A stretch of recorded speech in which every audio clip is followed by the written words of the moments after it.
Les amis, bonjour à tous, j'espère que vous allez bien, c'est Choupex et on se retrouve pour la critique du chapitre 1096 de One Piece. Un chapitre que j'ai particulièrement apprécié et qui m'a pris énormément de temps à relire et surtout à faire la prise de notes. C'est un des chapitres où, peut-être qu'un jour je vous montrerai la taille des notes, mais il y a énormément de choses à dire. Alors comment va se passer cette critique étant donné qu'elle va être très longue? Tout simplement, je vais avancer dans le chapitre en vous donnant le lot d'informations et en critiquant, analysant par partie ce qu'il se passe dans le chapitre. Et vous allez voir, on a des choses à dire. Et on commence ce chapitre 1096 en parlant de la chasse des dragons célestes. On a plusieurs informations sur cette chasse. On a déjà le nombre de chassés. Ils sont appelés les lapins, quelle horreur.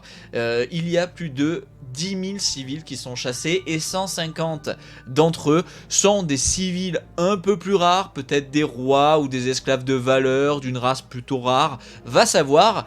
Et eux, ils valent 10 000 points. A savoir que 10 000 points, souvenez-vous, c'est le malus qu'avait pris Figarland Garling lors du dernier chapitre, et on comprend mieux pourquoi il dit, s'il est si fort que ça, que ce malus ne l'handicape pas tant que ça. Ce qui est horrible aussi, c'est de savoir qu'il y a même un bonus. Oui, les dragons célestes ont mis un bonus dans la chasse. Si vous tuez en un coup votre cible, bonus! Waouh, on est sur quelque chose d'horrible. Ce jeu macabre des dragons célestes m'a tout simplement dégoûté. Déjà que j'ai... En fait, les dragons célestes, ça représente le dégoût et la... C'est même pas... En fait, ils sont un point dans ce qu'ils font. C'est-à-dire que l'humain... et on est déjà une espèce, l'homme, l'humain, complètement... En fait, on est en paradoxe... on a un ultime paradoxe. C'est-à-dire qu'on peut faire de magnifiques choses. On peut faire beaucoup de choses par l'amour, etc. Mais en même temps...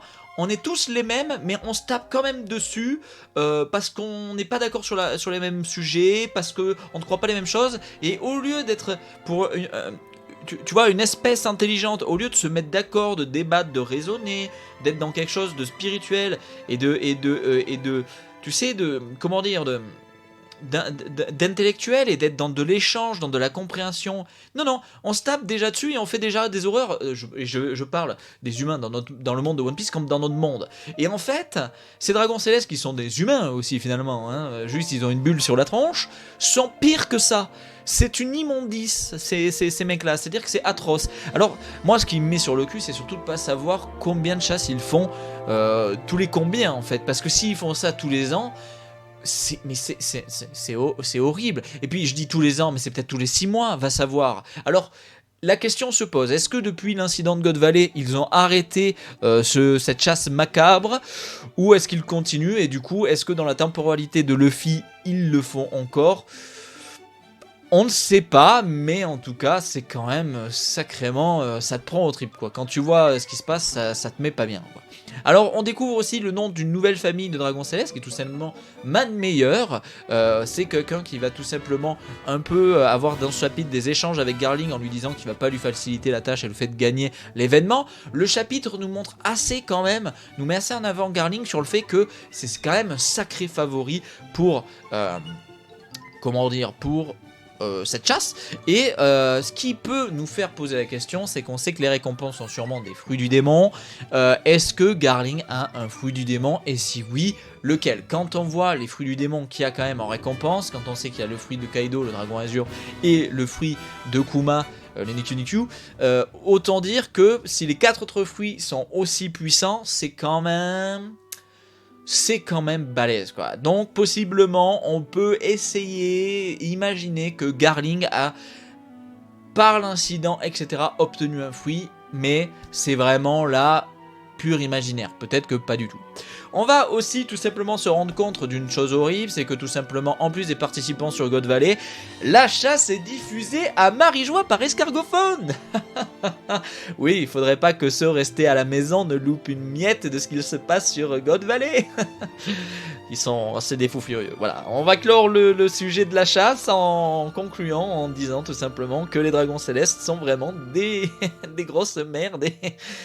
C'est vraiment... non, vraiment, j'ai hâte que Luffy, ou qui que ce soit, en fait, même si c'est Barbe Noire, en fait, je suis arrivé à un point où j'ai juste hâte que Im et les Dragons Célestes se fassent démolir tellement ils me dégoûtent. Et pourtant, on en a vu des gens faire des horreurs dans One Piece, mais là, on est à un niveau... Waouh. Alors... C'est pas parce qu'ils font pire que les autres, il faut pas oublier que c'est des sacrés salopards, mais eux, c'est vraiment, vraiment bon. Derrière, on a aussi sur ce début de chapitre une discussion QG de la marine, je vais appeler ça comme ça, entre l'amiral en chef Kong qu'on n'avait pas vu depuis un bon moment et Garp qui a l'air de prendre de bonnes vacances sur son transat. Et la discussion finalement est assez intéressante. Pourquoi? Parce que Garp, en fait déjà il persiste à dire à Kong qu'il a aucune intention de prendre part pour la défense des activités des Dragons Célestes. La question qui se pose, c'est est-ce qu'il est au courant? Je pense que oui. Maintenant, je ne peux pas l'assurer. Je pense qu'il est au courant parce que je vois pas dans quel monde quelqu'un comme Garp qui est si proche de Sengoku et tout, et qui en plus va y prendre part. Donc en fait, c'est-à-dire que Garp, dans tous les cas, en prenant part à God Valley, il va apprendre ce qui se passe sur God Valley. Mais ça reste quand même pour moi le truc le plus dur de la marine, c'est de se rendre compte que des gens avec Garp, on est tous d'accord pour dire que c'est quand même quelqu'un avec un très bon fond, avec une très belle âme, avec du cœur. Et il est dans la marine pour protéger les civils, mais en même temps en étant dans la marine et en protégeant les civils, il est obligé de cautionner et de supporter des horreurs dont il peut avoir connaissance que font ces salopards dragons célestes. Et c'est finalement, quand on y pense, quelque chose qui est à mon avis pour quelqu'un comme Garp de très difficile, et ce qui peut expliquer pourquoi au bout d'un moment la marine, il y a eu le Sword qui se soit créé pour dire non, nous on fait des trucs de notre côté et on en a marre d'être des pantins de mecs aussi horribles. Voilà, mais vraiment assez sympa de voir que lui là, il persiste à dire que non, il prendra pas part à la défense des Dragons Célestes. Parce qu'on voit, en fait, on apprend dans cette discussion que tout simplement les Dragons Célestes ont fait la bêtise de voler le trésor national de la ruche. Donc, ou le trésor de la ruche, je sais plus si c'est national ou pas, enfin bref, on s'en fout. Mais le trésor ultime de la ruche. Et alors là se posent des questions. Parce que si, en fait, on verra plus tard dans le chapitre, dans la critique, les Rocks, leur manière de parler pourrait nous faire penser que c'est un fruit. Mais pourquoi un fruit? En fait, c'est juste que sur la ruche, quand on voit comment, par exemple, les pirates qui étaient à l'époque sur la ruche sont censés être des pirates un peu comme se comporte Barbe Noire, un peu fourbe et tout, un peu pirate quoi, tu vois. Si c'est un fruit, ça voudrait dire que personne l'aurait volé, il aurait été gardé là en mode oui, c'est le fruit de la ruche, personne n'y touche. J'y crois pas en fait. Donc qu'est-ce que ça pourrait être? Ça, j'attends dans les commentaires votre avis parce que ça peut être beaucoup de choses. Ça pourrait être, par exemple, j'en sais rien, peut-être que possiblement. En fait, la seule chose, c'est voler le trésor de la ruche. Oui, mais rien ne nous confirme que ce trésor est une récompense donnée pendant la chasse. Si c'est le cas, si, imaginons, le trésor de la ruche est donné en récompense, on peut imaginer que si c'est un fruit. Si c'est par contre juste un trésor qui a été volé par les Dragons Célestes, et va savoir comment, en plus, il l'aurait volé... est-ce que c'est un rioponeglyphe? J'en sais rien. Est-ce que c'est... je sais pas, une arme? Est-ce que c'est des cartes de navigation? En fait, on peut imaginer plein de choses sur ce trésor et finalement, on n'a pas d'importance. Juste ce qu'on sait, c'est que le fait de l'avoir volé a fait que Rox est allé là-bas.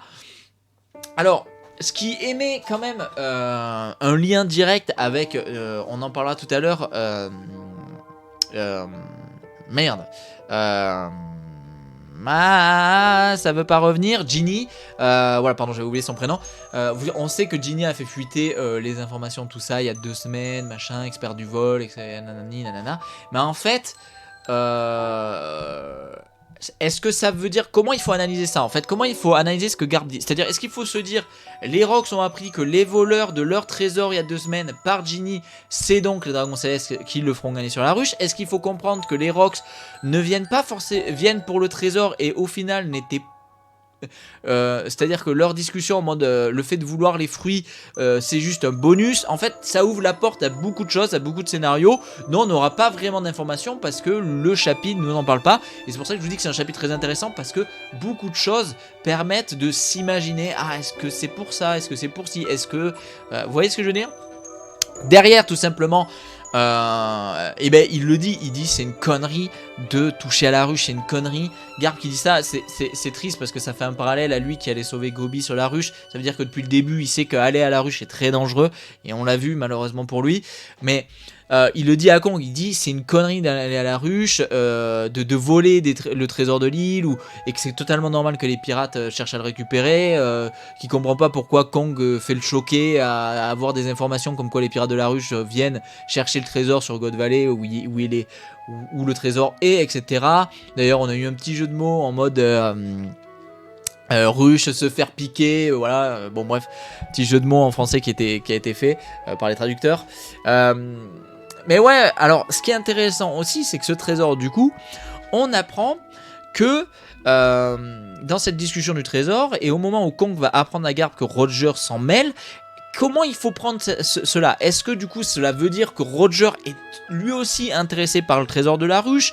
Donc là on peut imaginer des choses. Je sais pas, par exemple on peut imaginer, est-ce que l'œuf sur le bateau de Roger qui était, parce que l'œuf n'était pas tout le temps sur le bateau de Roger, est-ce que c'est la récompense, le trésor de la ruche? Est-ce que c'est peut-être vraiment un Rio Poneglyph parce que Roger en avait besoin pour le One Piece? Est-ce que tu vois, en fait ça ouvre la porte à plein de choses. Le fait de savoir que le trésor de la ruche, en plus des récompenses, il y a un trésor qui vient de la ruche, qui a été volé aux pirates, que Roger, ce trésor lui aussi l'intéresse, et que du coup il prend part à tout ce bordel parce qu'il a écho de tout cela. Enfin, je sais pas, c'est une folie quoi. Et du coup, en plus, c'est Garp, en fait, c'est le fait de savoir que Roger s'en mêle qui fait qui dit à Kong, mais punaise, t'aurais dû commencer par ça, par me dire que Roger s'en mêle. Et du coup, je sais pas si on réalise, ça veut dire que Garp il était en mode, comment ça? Les Rocks, que c'est Bank, ils vont à God Valley? Bon, ça m'intéresse pas, Kong. Roger, tu dis? tu vois, en fait il en avait rien à foutre. En fait, je pense que Garp legit premier degré était en mode si Québec et les Rocks règlent leur compte à des centaines de dragons célestes, franchement no care quoi, tu vois. Donc assez drôle, mais et en même temps le fait qu'il réagisse à Roger en fait le fait qu'il réagisse à Roger et pas Québec prouve que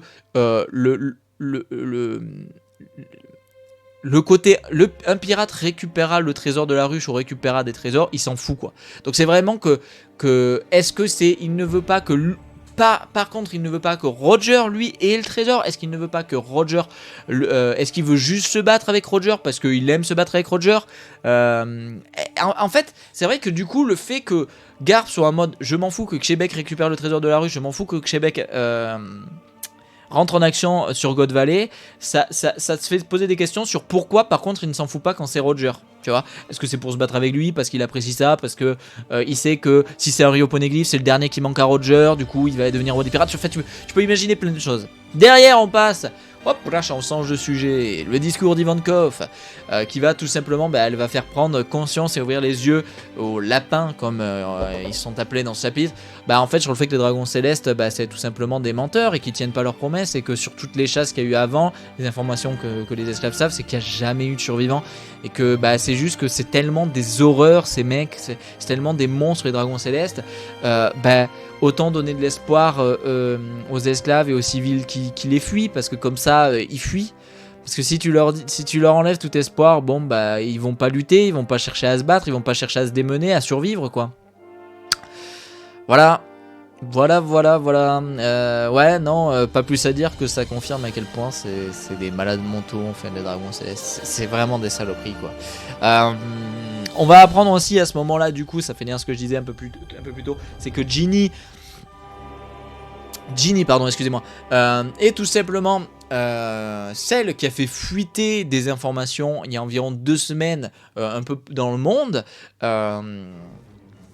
Donc en fait ce qu'on comprend, c'est que c'est une experte en vol, ça m'a fait un peu penser à un ami, la petite experte en vol, en chapardage et en espionnage, mais donc ouais non, Ginny en fait elle est experte dans ça, dans le fait de voler, d'espionner et tout, et donc elle a volé des escargophones, et on la voit avec plein d'escargophones devant elle, et en fait elle a juste transmis dans le monde l'information. Et en fait, c'est un truc de fou parce que tout le long du chapitre, on va se rendre compte que Ivankov et Ginny ont énormément d'informations, énormément de connaissances, énormément de moyens. Et en fait, elles ont vraiment, par leurs actes, fait fait acte de résistance, tu vois. Parce que quand on pense aux esclaves, la première personne qu'on pense en termes de lutte contre l'esclavage, c'est Fisher Tiger, forcément. C'est celui qui a été un esclave, qui a été pris en esclave et qui vraiment s'est libéré de ses chaînes, a libéré tous les autres et il s'est barré en foutant le bordel, etc. Mais là, on se rend compte que, oui, elles aussi, elles font résistance. C'est-à-dire qu'elles ont espionné les informations sur les récompenses, sur les machins, elles ont espionné leur maître, je déteste dire ça comme ça, et puis elles ont volé discrètement des... et en fait, sans elles, il n'y aurait pas eu l'incident de God Valley. Sans elles, il n'y aurait pas eu des esclaves et des civils sauvés. Sans elles, il n'y aurait pas eu tout ce dénouement positif au milieu de toutes ces choses horribles en fait. Et du coup, on peut dire merci à Ginny et Ivankov en fait. Parce que sans elles, vraiment, il y a beaucoup de personnes qui seraient pas en vie, à commencer par Ivankov, Ginny ou même Kuma, qu'on connaît plus que tous les autres civils. Elles vont aussi tout simplement nous apprendre, on s'en doutait déjà, mais vraiment nous apprendre que par exemple en récompense de la chasse il y a le fruit de Kaido Dragon Azur et le Nikyu Nomi, le futur fruit de Kuma. C'est pour ça que je vous dis que quand même les deux ont une connaissance énorme. Alors est-ce que elles ont comment elles ont eu cette information, on ne sait pas vraiment, mais comme je vous dis, le plus probable c'est qu'elles aient espionné, tendu l'oreille dans des discussions de dragons célestes, sûrement leurs propriétaires. C'est horrible de dire ça, qui parlaient entre eux et que paf, on sait qu'il y a ça. Et quand même, c'est des informations très importantes parce que ça leur permet, avec ces connaissances, de savoir que si on arrive à voler un fruit pendant tout ce bordel, tout ce chaos, peut-être qu'on aura une chance, tu vois. Bon, derrière on a l'attaque des Rocks les amis, oui on voit une case avec le bateau des Rocks qui a l'air magnifique, j'ai très hâte de le voir en animé parce qu'il a l'air trop beau, j'adore la poutre, incroyable, il a l'air trop stylé ce bateau, mais là surtout on va avoir avec cet aperçu, on va tout simplement avoir une case magnifique avec les Rocks entre eux, l'équipage, enfin l'équipage c'est un bien grand mot, qui est incroyable avec des légendes comme Barbe Blanche, Big Mom, Kaido, Shiki, Stussy, Hache d'Argent, Capitaine Jones. Bon bref, on a, la planche est incroyable, c'est très stylé, mais en fait on se rend compte, en plus d'un truc, je prends de l'air. Mamignon faisait partie de l'Alliance des Rocks. Gloriosa faisait partie de l'Alliance des Rocks. Cette information est folle. Oui. Pourquoi? Parce que ça veut dire qu'elle était amoureuse d'un membre de l'Alliance des Rocks. Oui. Pourquoi? Parce qu'elle a quitté Amazon Lily à cause de la maladie d'amour qu'a eu Bois Hancock. De qui était l'amoureux? Dites-le moi dans les commentaires. Mais c'est quand même fou, je m'y attendais tellement pas à voir Gloriosa là. Autant, pour le coup, j'ai oublié son prénom, mince, et je l'ai pas noté dans mes notes, mince. La femme de Riley, la femme de Riley, mon clavier... comment elle s'appelle déjà? Mince. Oh mince, j'ai oublié, non, ça casse le rythme, on est déçu. Sabaudi, Shaki. Donc autant Shaki, pour le coup, ça m'étonnait pas. Alors déjà, on sait que Shaki, c'est celle qui a créé les Pirates Kuja. Donc en fait, vu qu'elle était celle qui a créé les Pirates Kuja, en fait, ça ne m'aurait pas choqué. Shaki, ok, elle a un lien avec Riley, l'ancienne pirate, créatrice des Pirates Kuja, machin. Mais Gloriosa, comment je m'y attendais pas du tout. Et du coup, la question que je me suis posée, c'est... Imaginez Gloriosa était amoureuse de Québec? Oh, imaginez. Non, j'y crois pas, mais bon, en vrai, la question se pose, parce qu'on sait qu'elle était partie de l'île pour ça, bon. De qui était-elle amoureuse? Nous ne savons pas. En tout cas, ça représente... Pourquoi je vous dis que ça ressemble plus à l'Alliance des Rocks plutôt que l'équipage des Rocks? C'est tout simplement la manière de parler de Barbe Blanche, de Kaido, etc. Personne ne veut céder, c'est vraiment des pirates qui sont entre eux pour faire une action commune, mais les actions de Québec, bon, ils sont Bibi, mais très clairement, il dit direct, il dit Barbe Blanche, il dit un truc du genre, ouais, non mais attends, s'il faut, il a oublié notre objectif, l'objectif de l'Alliance, tu vois, j'ai pas envie qu'il nous mette en danger. Big Mom, elle est en mode, non, mais moi j'en ai rien à foutre, je récupère les trucs que je veux récupérer, je me casse, je vous laisse là. Capitaine Jones, il est en mode, je vais récupérer mon trésor. Kaido, il est en mode, attends, non, mais attends, Big Mom, s'il te plaît, me la mets pas à l'envers, parce que bon, on comprend très clairement que ce qu'il lui dit c'est attends, me la mets pas à l'envers, t'en as pas besoin, t'as déjà un fruit, moi j'en ai pas, tu vois. Donc ils sont tous égoïstes, ils sont tous, donc c'est vraiment des capitaines. Que ça soit Kaido, Big Mom, Barbe Blanche, Shiki et tout, qui se sont retrouvés dans une alliance par la ruche, etc., autour de Québec, qui devait être sûrement peut-être plus fort qu'eux, je pense qu'on peut se dire ça comme ça. Mais vraiment, c'est un truc de fou leur parole, parce que on voit qu'ils s'entendent pas, on voit qu'ils veulent pas se considérer comme chefs, qu'ils considèrent pas vraiment Québec et ses ordres, qu'ils veulent aller récupérer des trésors, enfin donc sûrement le trésor de la ruche et ce qu'il y a à côté, mais en même temps c'est chacun pour sa poire, tu vois. Donc c'est vraiment bizarre, tu vois. Alors il y a une petite blague de Gloriosa qui tout simplement fait une réflexion à Stussy en lui disant bah, en gros il faut le lire entre les lignes. Ce qu'elle lui dit c'est ce site est trop faible, tu vas nous faire honte, arrête de faire la maline sur l'épaule de Barbe Blanche, quoi. Derrière d'ailleurs il y a quelqu'un qui fait la remarque à Gloriosa en mode t'es dur Gloriosa. Bah ouais, donc ouais, non mais après alors du coup ce que ça ouvre aussi c'est vraiment on voit Stussy proche de Barbe Blanche. Est-ce que Weble est vraiment l'enfant de Barbe Blanche? Ça je vous laisse chacun son avis, dites-le-moi dans les commentaires, mais personnellement je n'ai pas d'avis, je préfère pas m'en faire. Weble est ce qu'il est, et voilà, je pense que dans tous les cas il est lié à Barbe Blanche. Maintenant est-ce que c'est un clone, est-ce que c'est génétique, est-ce que c'est un enfant par in vitro, tu vois, de Vegapunk, est-ce que c'est Stussy et Barbe Blanche ont vraiment eu dans la ruche, ça claquait fort, et vraiment, bon, voilà, chacun se fera son avis. Mais en tout cas ce qui est clair c'est que là où ils se retrouvent tous c'est que par rapport au vol du trésor de la ruche ça les concerne tous et ils sont tous d'accord sur le fait que il faut le récupérer. Donc on met encore l'importance sur le trésor de la ruche et on ne saura pas ce que c'est. Pendant ce chapitre, on ne saura pas ce que c'est, hein. On sait toujours pas ce que c'est le trésor de la ruche. Donc, c'est quand même cool de voir que sur certains sujets, ils sont tous d'accord. Mais il faut pas oublier, en plus, il faut pas oublier un truc juste pour finir sur l'équipage des Rocks et tout, parce qu'à la base, c'est quand même une toute petite case. Il faut pas oublier que vous vous souvenez de l'arc de Foxy, le Davy Backfight. Bah, ils le faisaient les Rocks. Donc c'est peut-être aussi pour ça qu'ils s'entendent pas tous. C'est que peut-être dans ces équipages là, dans tous ceux qu'on voit là, il y a peut-être des gens qui avaient pas du tout envie d'être ici, quoi, hein. Oui, parce que si vous l'avez pas oublié, bah, je vous le rappelle, Foxy nous le dit, bah voilà, le Davy Backfight, ça vient des Rocks, ça vient de la ruche, etc. Et donc voilà, donc on peut penser à ça aussi. C'est peut-être pour ça qu'il n'y a pas une très bonne ambiance et qu'ils se retrouvent que sur certains sujets, quoi, tu vois. Bon, derrière, après les Rocks, page exceptionnelle, Roger arrive. Et bah, ce qui est intéressant dans cette page, bon, la plastique est cool, hein, c'est comme pour les Rocks, la plastique est cool. Mais c'est surtout les mots de Roger, parce que en fait, Roger va dire à son équipage, enfin, avez-vous une idée de ce que j'ai ressenti là en passé? Qu'est-ce que ça veut dire? Qu'est-ce que ça veut dire? De quoi parle-t-il? De quoi parle-t-il? Ah, encore un sujet à question dans ce chapitre. Nous sommes étonnés. Merci Oda. Ça c'est sa force. La force à Oda, c'est vraiment de nous faire des chapitres où je vous donne un peu de réponses, mais je vous fais vous poser sacrément des questions. Et finalement, en vrai le truc c'est qu'à la fin de One Piece, il n'a pas répondu à tout. On s'en moquera parce qu'au pire, ça ouvrira juste la porte à qu'il se fasse du bif, tu vois. Parce que, ouais Oda, t'as pas répondu à ça, c'est quoi la réponse à cette intrigue? Let's make a movie. Tu vois, et en vrai il est smart, tu vois. En vrai il est smart. Moi je me dis Oda, tu vois, quand il prend sa retraite, 30 ans à écrire One Piece, comment ça les fans vont avoir une réponse sur tel sujet? Let's make a movie. Et ça marchera, et il fera des thunes, tu vois. Donc bon bref. Non mais alors du coup, intéressant cette phrase parce que, enfin, avez-vous une idée de ce que j'ai ressenti l'an passé? Qu'est-ce qui s'est passé l'an passé?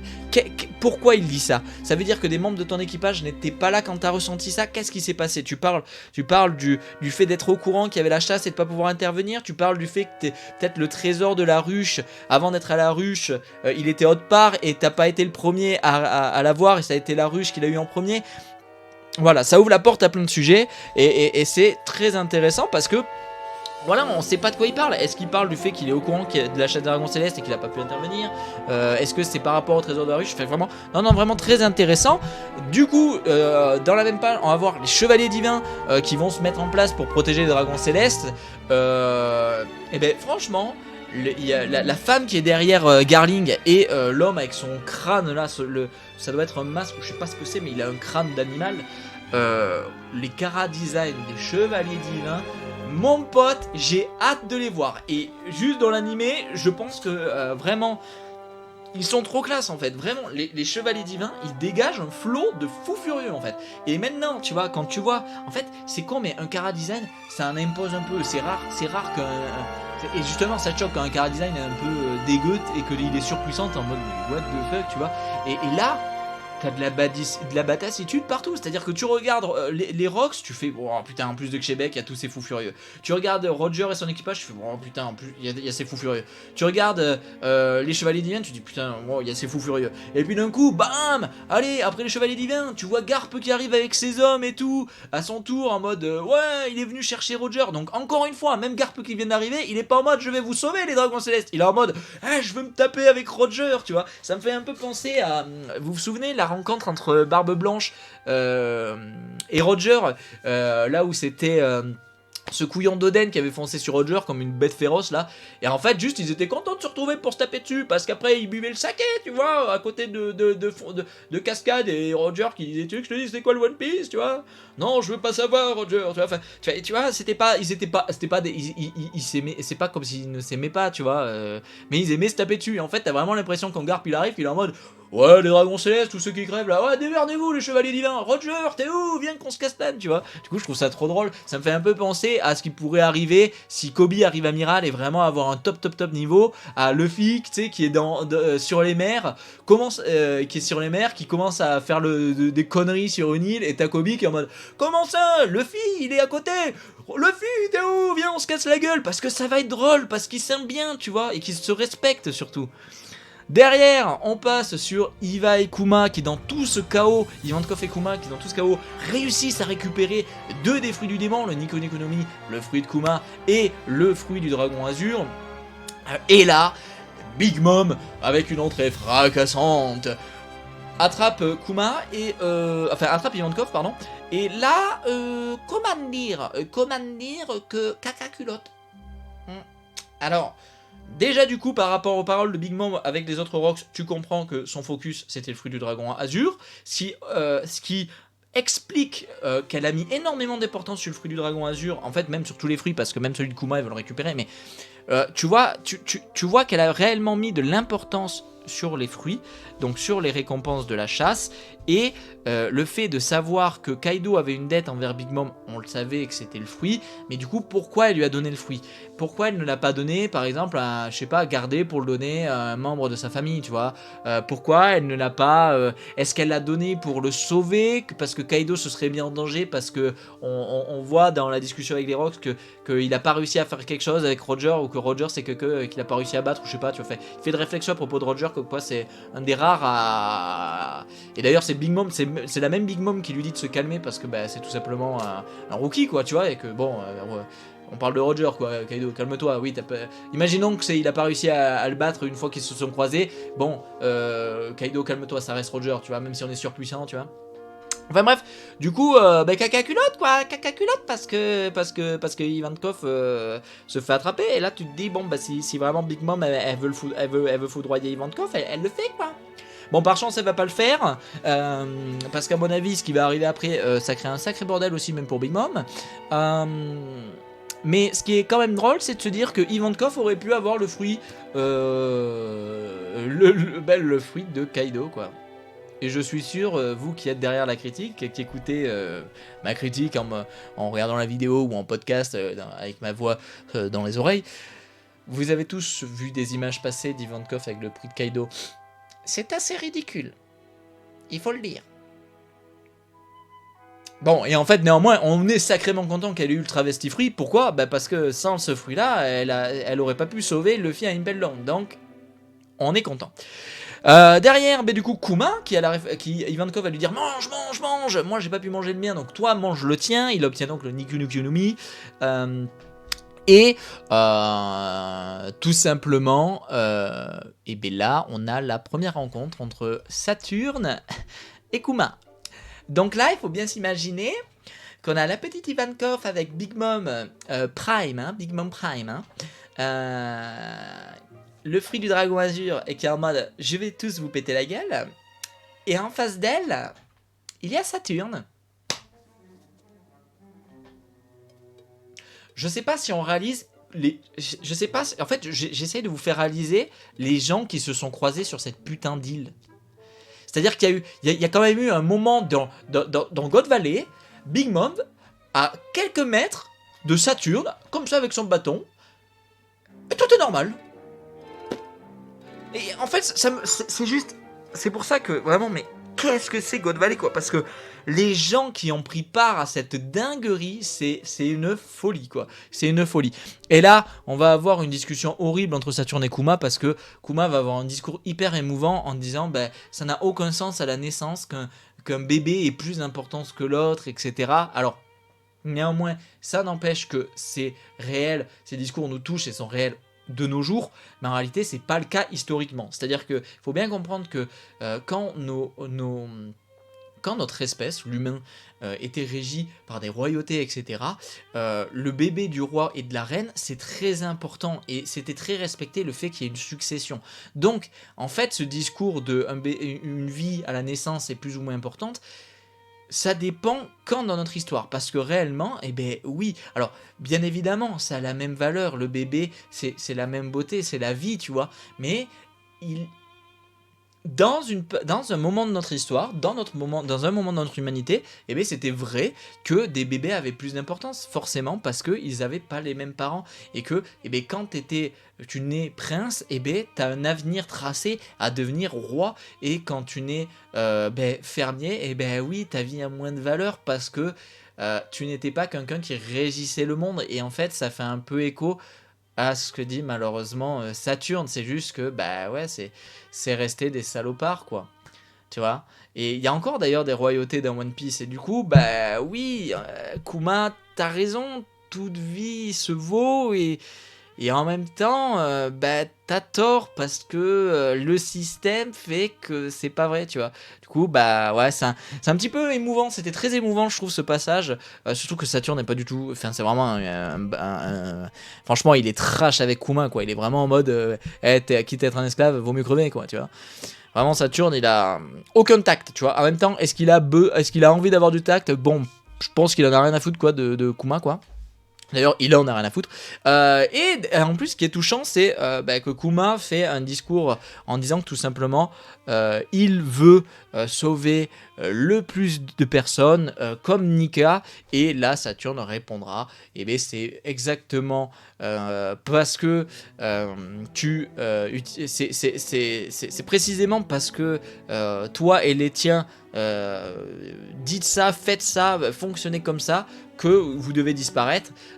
Et là, la question se pose, est-ce qu'il dit ça parce que il croit en Nika? Est-ce qu'il dit ça par rapport à la religion du dieu soleil?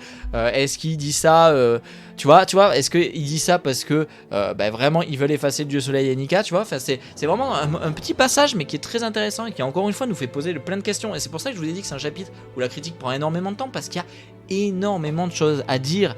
Et en plus, c'est touchant parce que...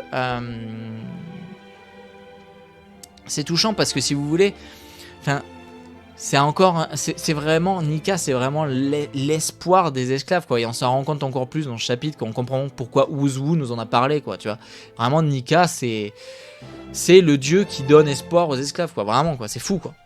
Derrière, on skip, donc on se rend compte qu'on va skip les combats de God Valley dans ce flashback. C'est un peu le point négatif de ce chapitre, c'est-à-dire que moi je m'attendais à voir, je vous l'ai dit lors de la réaction live, je m'attendais à voir tout simplement avoir au moins du fan service, quoi. C'est-à-dire quelque chose que l'animé aurait comblé, quoi. Montre-nous, tu sais, tu fais des cases face à face, barbe blanche quand t'es le chevalier divin, machin quand t'es le machin, Big Mom qui voit Saturne, tu vois, j'en sais rien, mais ça aurait donné ça nous aurait donné du fan service pour se dire, waouh, putain, il s'est passé ça, regarde dans les cases on le voit, il s'est passé ça, eux ils se sont rencontrés, eux ils se sont tapés dessus, machin. Et en plus ça aurait pu permettre à l'animé de plus pour le coup gagner du temps par rapport aux sorties du chapitre, et qu'on soit content, parce que des fois quand ça rallonge des trucs, bon, quand c'est des trucs à la con, on est en mode bon, vous nous faites chier, l'animé là, vous nous faites chier. Mais si ça avait rallongé en nous donnant des combats qu'on aurait aimé voir, bon, on aurait tous été contents, tu vois ce que je veux dire. Néanmoins, le fait que les combats soient skip, encore une fois, ça nous fait poser des questions. Est-ce que Oda les garde pour un film, précisément pour God Valley, les Rocks, etc. et pour vraiment dans un film qui marcherait à 10 000% s'il faisait ce film d'ailleurs, mais vraiment nous montrer ce qui se passe, pourquoi Roger veut y aller et tout, enfin, va savoir. Est-ce que il le skip pour un prochain flashback, encore un autre flashback, va savoir. Parce que c'est vrai qu'il y a plein de choses qu'on ne sait pas. On ne sait pas pourquoi nous montrer des combats, vu qu'il nous a toujours pas parlé de ce que c'est le trésor de la ruche, ce que c'est vraiment ce que Roger, Québec veulent récupérer sur l'île. Parce que oui, les fruits du démon qu'on a vu en font partie, mais je pense pas vraiment que ça soit ça le plus important. Donc finalement, sur l'incident de God Valley en lui-même, pourquoi Roger y va, pourquoi Québec y va, le trésor de la ruche, etc. On sait pas ce que c'est, et du coup ça se tient de pas nous montrer plus, tu vois.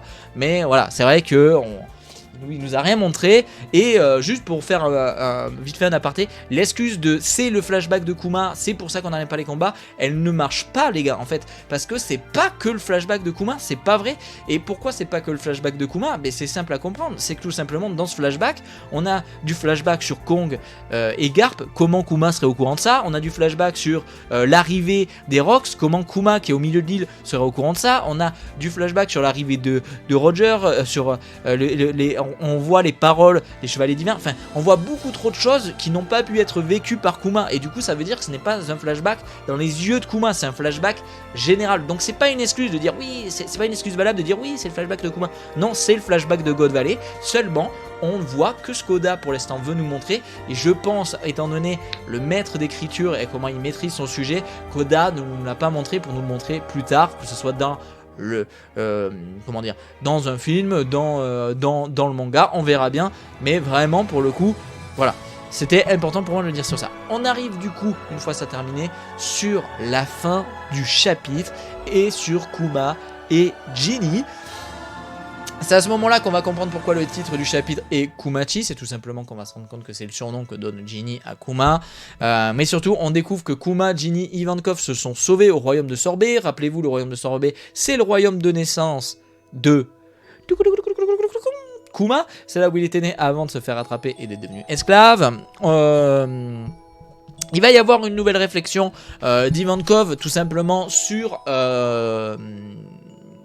comment les informations de l'incident vont être données de la part de Morgans, et on voit qu'elle dit ça ne parle que de Garp, tu vois, enfin. Et en fait, c'est un peu normal. C'est-à-dire qu'il faut bien comprendre un truc, c'est que même si nous, en tant que lecteurs, et même elle, en tant que personne qui a vécu l'incident, on sait que Garp tout seul n'a pas arrêté les Rocks, et qu'il y a eu beaucoup de bordel, qu'il y a eu les chevaliers divins, la chasse, qu'il y a eu Roger, etc. En fait, Morgan ne peut pas se le permettre de le dire. Il peut pas se permettre de dévoiler au monde.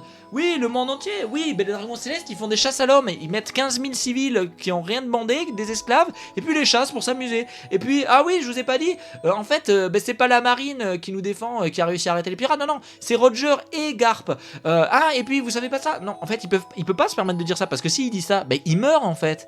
Tu vois? Et l'intérêt de Morgan, c'est pas de faire ça. Morgan, c'est un mec, on l'a vu au fur et à mesure que l'histoire avance, c'est un mec qui crée le bordel en divulguant ce qu'il veut, mais lui, c'est un putain de plein d'informations. Et en plus, grâce à ce plein d'informations, alors oui, il est en danger, parce que récemment, souvenez-vous, il a appris des trucs qu'il aurait jamais dû apprendre, et donc le Cypher Paul a essayé de l'assassiner, mais avant cela, ce qu'il avait en information lui permettait de faire pression au gouvernement pour avoir pour être dans une position favorable pour lui. Et en fait, c'est totalement logique. Et du coup, c'est logique qu'Ivankov ça la fasse chier, parce que elle, en tant que victime, elle est en mode putain, mais il raconte même pas vraiment ce qui s'est passé. Mais en même temps, en tant que mec qui gère l'information, il peut pas se le permettre, parce que, mais vraiment, il faut bien réaliser que s'il dit la vérité, c'est sûr à 1000%, il se fait assassiner. Et peut-être qu'à cette époque-là, il y a 32 ans, parce que je crois, si je me souviens même, parce que là c'est de mémoire, mais je crois que c'est ça, il y a 32 ans, peut-être qu'à l'époque de God Valley, il était à mon avis déjà beaucoup plus jeune, beaucoup moins influent, beaucoup moins en sécurité, beaucoup moins fort lui-même et les journalistes avec lui. Enfin, tu vois,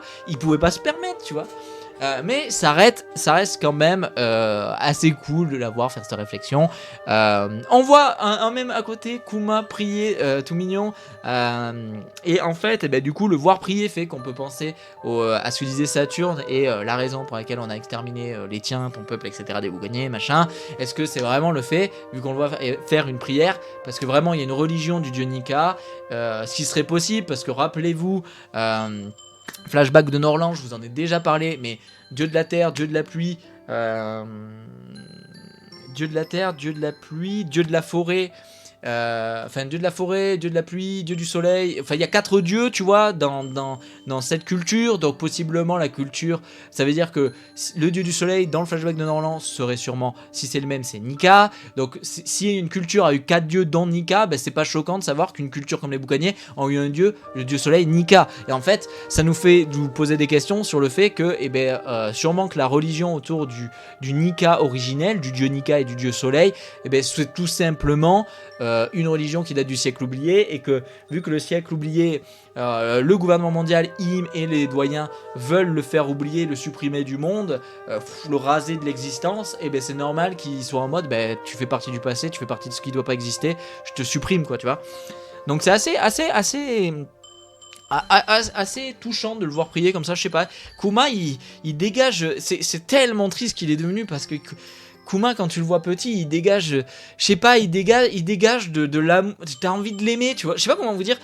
Vous savez, il y a des personnes, des fois, tu les croises, tu te dis, waouh, non, lui, il pue la mauvaise personne, tu vois. Et il y en a d'autres, t'es en mode, waouh, lui, j'ai trop envie de le connaître ou de la connaître, parce que elle dégage trop des bonnes choses, tu vois, elle dégage de la positivité. Mais Kuma, c'est ça, il dégage trop des bonnes choses, quoi, tu vois. Et du coup, assez intéressant.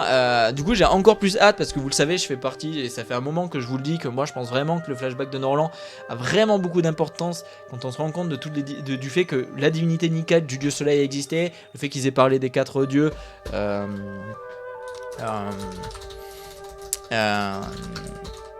je pense qu'il y a vraiment cet aspect là qui rentre en compte, et du coup c'est vraiment vraiment intéressant, et du coup j'ai hâte, parce que si vraiment les 3 autres dieux en plus de Nika existent, j'ai hâte de savoir qui ils sont, qu'est-ce qu'ils sont devenus, tu vois. Et de savoir, quoi, parce que c'est trop intéressant, et j'ai trop hâte de savoir, et vraiment ma théorie sur le fait qu'il y ait 3 autres dieux et qu'on découvrirait, j'ai juste trop hâte, voilà. Du coup, derrière, en plus de la prière, on voit qu'il en fait il prie, Kuma prie pour je me suis perdu dans mes notes, désolé. Elles sont trop grandes, mes notes. Non, en fait, il prie, et en même temps il dit qu'il aurait voulu sauver plus de monde, en fait, et il va lui faire la remarque que attends, mais t'as quand même sauvé, avec Ginny ils lui font la remarque, il lui dit mais t'as quand même sauvé 500 personnes. Je tiens à vous rappeler qu'il y a plus de 10 000 personnes qui étaient chassées dans la chasse. Alors oui, c'est exceptionnel ce qu'a fait Kuma. Oui, sauver 500 personnes en étant aussi jeune que lui, en venant tout juste de manger son fruit, c'est exceptionnel. Mais quand on y pense, outre ça et dire bah oui, bravo Kuma pour ce que t'as fait, ça veut dire qu'il y a eu très peu de survivants. Parce que si les seuls survivants de cet incident sont les gens qu'a transporté Kuma avec son fruit, il y a eu plus de 9000 morts chassés dans ce jeu macabre et dans cette guerre qui est devenue God Valley, avec la confrontation de Rox, de Roger, etc. Donc on peut estimer qu'il y a eu plus de 9000 morts civiles, et c'est un sacré massacre quand même. Bon, il y a sûrement peut-être, attention, on est sur de l'idée, peut-être qu'il y a eu plus de survivants que ça, mais quand même, quand tu penses à ça, tu dis, c'est vrai que bravo, t'as sauvé 500 personnes, mais ça fait quand même un nombre de personnes qui n'a pas pu être sauvées qui est quand même conséquent, quoi. Mais ils pouvaient pas faire mieux, on le sait tous, c'est pour ça que c'est bête de voir Kuma se dire, oh, j'aurais pu sauver plus de personnes, parce que ben non, t'as déjà fait tellement, t'en as tellement fait pour eux déjà. Et d'ailleurs, c'est ce qu'elle va dire, Ginny, c'est qu'elle va dire, elle va lui dire, mais attends, Kumachi, t'as été incroyable, et on a pleuré de bonheur, on a pleuré parce que tu nous as sauvés. C'est toi, Kumachi, avec ton fruit, qui nous a sauvés. les 500 personnes que t'as sauvées, Ivankov, moi, on a pleuré de joie en te remerciant pour ce que t'as fait, tu vois. Et du coup, c'est hyper touchant cette fin de chapitre, c'est hyper touchant. Derrière, elle va appeler les mains de Kuma les mains de la libération. Alors attention, on rentre sur un sujet qui est assez intéressant. Est-ce que les mains de la révélation, attention, on est dans ma théorie. C'est très rare que je dise que là je fais une théorie, mais là je fais une théorie. Les amis, Ivankov appelle les mains de Kuma les mains de la libération. Nika, c'est le guerrier de la libération. Nika Nikanomi, Nikyu Nikyunomi. Est-ce que vous voyez des choses qui se ressemblent? Nika Nikanomi, Nikyu Nikyunomi. Guerrier de la libération, main de la libération. Non, vous voyez pas les ressemblances? Moi, je les vois en tout cas. Et en fait, en voyant ces ressemblances, je me dis, imaginons, vous le savez, je vous ai déjà dit dans une critique-analyse récente, que je pense que les 4 dieux originels, dont Nika qui était le dieu soleil, étaient en fait possiblement, et on l'aurait su grâce à Ener et le fait qu'il soit allé sur la Lune, des extraterrestres. Et ça serait des extraterrestres venus vivre sur Terre, qui auraient rencontré des peuples terrestres et qui auraient vécu avec eux. C'est pour ça qu'on aurait les Lunariens, les Skypéens, etc. Donc des personnes avec des ailes, etc. Si Nika, et donc 3 autres dieux, étaient des divinités à part entière, ça veut dire que Nika a été Nika. Le dieu a été forme physique. Il n'a pas été... Non, il a été là. Sur Terre, il a été là. Dieu Nika était là. Est-ce qu'au moment, possiblement, de cette guerre du siècle oublié, de ce qu'il s'est passé dans le siècle oublié, est-ce qu'on ne pourrait pas imaginer que Nika et les peuples qui auraient combattu à ses côtés en perdant se seraient vus séparés en plusieurs fruits? Ce qui voudrait dire, les mains de la libération, le Niku Nikyunomi, seraient les mains du dieu Nika. Et le Nika, donc le fruit de Kuma, serait les mains du dieu Nika. Et le Nika Nikanomi serait le fruit de Luffy, serait en réalité le fruit qui serait le corps et l'esprit de Nika. Donc Kuma aurait les mains de Nika, Luffy son corps et son esprit même plus on pourrait dire, et qui serait la raison pour laquelle Kuma, si son fruit a un éveil, il ne peut pas devenir Nika. Parce que son esprit n'est pas en lui. Lui, il a juste ses mains. Des mains libératrices qui permettent d'enlever des blessures, qui permettent de faire voyager les gens, etc. Là où Luffy, lui, le Nika Nikanomi, vraiment parlant, serait en fait l'esprit de Nika, ce qui expliquerait pourquoi, quand il s'éveille, il devient... Pourquoi, par exemple, j'ai plus le nom de l'éléphant, mais l'éléphant des Minx, j'ai plus son nom, reconnaît Joy Boy. Pourquoi il y aurait tous ces traits entre Joy Boy, Nika, machin. Et en fait, tu vois ce que je veux dire? Alors attention, là, là, je dis vraiment qu'on est dans la théorie parce que c'est vraiment poussé en mode... Je vais être très honnête avec vous, je pense que ce n'est pas ça. Si c'est ça, bravo à moi, je suis un génie, tu vois. Mais je suis devin, tu vois. Mais donc... C'est une théorie. Là, si je me fais kiffer, tu vois. Si je me dis, bordel, moi, putain, imagine ma théorie. Imagine si vraiment c'est ça. Nika Nikanomi, c'est l'esprit de Nika, du dieu Nika de l'époque. Nikyu Nikyunomi, c'est ses mains. Et donc, il pourrait dire que, je sais pas, moi, une arme. Imaginez une arme. Parce que souvenez-vous, là, c'était pas dans mes notes, mais je viens d'y penser. Vous vous rappelez comment on voit Nika dans les ombres? Il a pas une arme, Nika? Hein? Et on sait pas que les fruits que les arbres mangent des fruits du démon par hasard? Non, je dis ça comme ça, mais imaginez Nikyu Nikyunomi, les mains de Nika, Nika Nikanomi, l'esprit de Nika, et puis à côté, une arme, une lance qui serait l'arme avec l'arme de Nika, l'esprit de l'arme de Nika. Non mais bon bref, théorie complètement farfelue, peut-être que vous aurez fait kiffer, mais non vraiment je trouvais ça stylé, c'est surtout que j'ai trouvé qu'il y avait des ressemblances, en fait j'ai trouvé ça bizarre qu'elle fasse cette précision et tout, surtout que elle dit ça à Kuma, qui Kuma croit en Nika, donc d'ailleurs vu que c'est Kuma et qu'il en parle souvent quand même de Nika, on peut estimer que sûrement Ivankov était au courant, d'ailleurs en fait elle est forcément au courant de la légende de Kuma, de Nika vu qu'elle était esclave, et donc on peut supposer que Dragon est au courant aussi pour l'histoire de Nika et du dieu Nika. Donc maintenant, est-ce que Ivankov et Dragon sont au courant que c'est Luffy?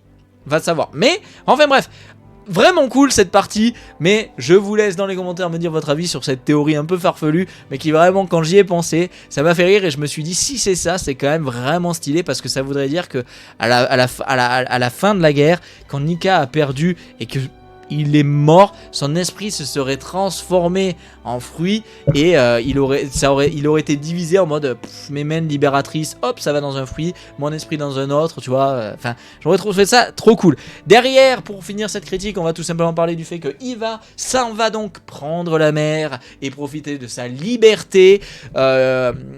Et là, on a un moment très triste parce que ça fait penser à Marineford. C'est les mots de Kuma qui dit qu'il n'oubliera jamais le visage d'Ivankov et qu'il ne l'oubliera pas.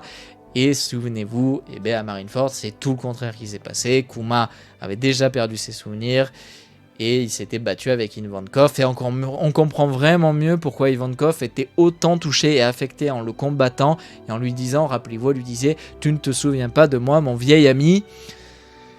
Ça a dû, c'est vrai que quand on y pense, le côté psychologique de cette confrontation à Marineford pour Ivankov, ça n'a pas dû être facile, quoi. Enfin, vraiment, c'est très touchant, c'est un chapitre très touchant, hein, qui, comme je vous dis, c'est pour ça que la critique elle est super longue, c'est qu'il y a tellement de choses à dire, tellement de questions, déjà on a quelques petites réponses, on a des questions à se poser, on a des moments touchants, enfin, c'est une folie ce flashback, moi j'ai adoré ce chapitre, hein.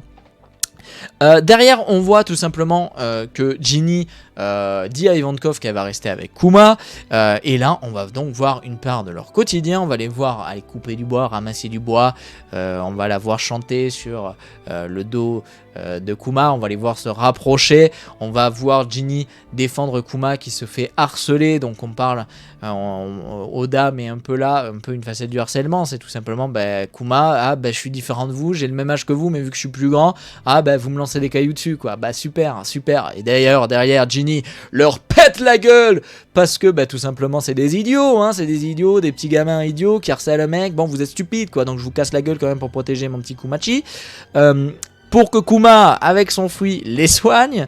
Donc assez rigolo. Alors je sais, j'ai vu passer sur Twitter que des mecs disaient « Oh putain, il ressemble au membre d'équipage de Bonnie ». Bon, moi j'y crois pas trop, mais bon, chacun son avis, hein.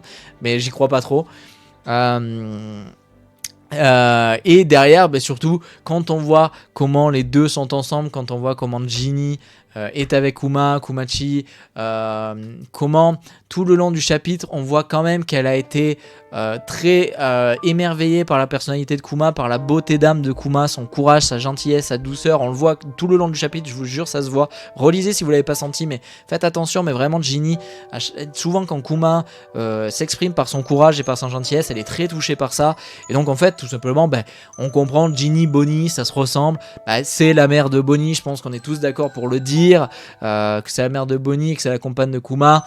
Maintenant, vu qu'on ne la connaît pas dans le monde réel, je pense qu'elle est morte. Va savoir comment la maman de Bonnie est morte, mais c'est triste pour Bonnie, quoi. Mais je pense qu'on peut vraiment le dire et que vous êtes tous d'accord avec moi pour dire que oui, Ginny, du coup, est la mère de Kuma. Et la fin du chapitre se termine tout simplement avec Ginny, la gloutonne. Tiens, rigolo, on n'en connaît pas une autre gloutonne, nous. Ginny qui pleure de joie tout simplement parce qu'avec Kuma, ils ne sont plus esclaves, ils vivent heureux. Ils vivent libres et ils ont de quoi se repaître par le repas. Ils ont de quoi tout simplement pleurer de joie, de bonheur, d'être libres, d'être heureux, d'être ensemble et d'être rassasiés par un beau repas. Et c'est hyper touchant de voir Kuma et Bonnie pleurer de joie pour leur liberté et de se dire qu'on a là les prémices d'un amour qui sera les deux parents de Bonnie finalement, hein. Les amis, Ce chapitre était magnifique, c'était un chapitre que j'ai adoré vous faire la critique, j'ai beaucoup travaillé pour cette critique, à faire des notes et tout, ma prise de notes, j'ai relu, je sais pas combien de fois le chapitre et tout, c'était vraiment, c'est un chapitre que j'ai vraiment adoré. Je sais que pour les combats, certains d'entre vous, bah, on dit ouais non, finalement c'est pas un super chapitre, mais j'espère que ma critique vous aura permis peut-être de vous rendre compte de beaucoup de choses qu'on apprend, ou qu'on peut se questionner dans ce chapitre avec tout ce que nous a mis en place dans ce chapitre 1096 Oda. Je vous remercie d'être aussi nombreux à suivre les réactions live et les critiques, ça me fait vraiment plaisir. Je vous rappelle que vous pouvez vous abonner en cliquant ici, je vous mets une vidéo juste là, n'oubliez pas dans la description le lien du Discord pour ne louper aucun live et aucune vidéo et le lien de ma chaîne Twitch si vous voulez me follow, je fais beaucoup de choses, donc n'hésitez pas, ça me fera plaisir, et puis on se retrouve très vite pour une nouvelle vidéo, salut tout le monde, bye bye.